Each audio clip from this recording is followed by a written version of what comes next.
Okay. So, today, tuturo ko sa inyo kung paano mag-load via SMS. So, unang-una, gagawin nyo po ay punta po kayo sa messaging. Then, create message. Then, punta muna tayo sa type message. Then, follow lang po natin yung instructions dun sa guide number 1 dun how to sell order products, yung LX space load command. So, gagawin lang po natin, itatype lang po natin yun, LX space load. So, hindi naman po siya case sensitive. So, okay lang kahit small letter or capital letter lahat. And then, to be followed by your ID number.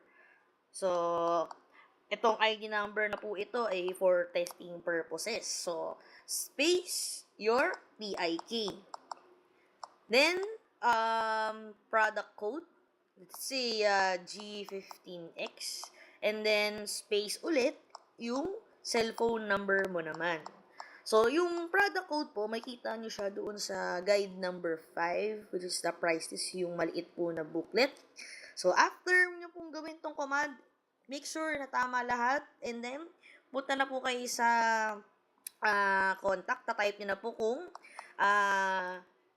ano po yung gateway. So, sa akin, sinave ko na po siya as gateway V para at least alam ko na dun ko po siya isa-send.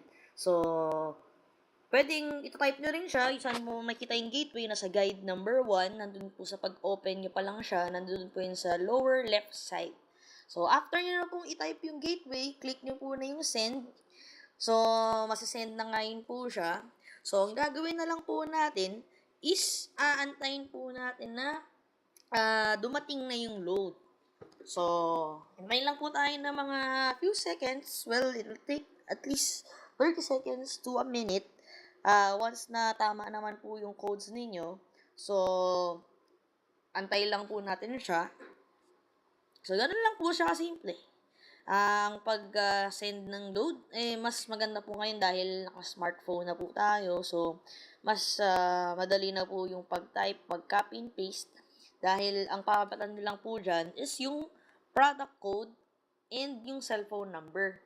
Kasi, yan lang naman po yung constant na command, which is the LX space load, space ID number, space PIK, space product code, space phone number. So, dumating na po yung load natin. So, tingnan po natin to. Ayan. So, dumating na po yung 15 pesos plus nag-send lang siya ng konting information. So, alam nyo na kung paano mag-load using SMS. Thanks for watching.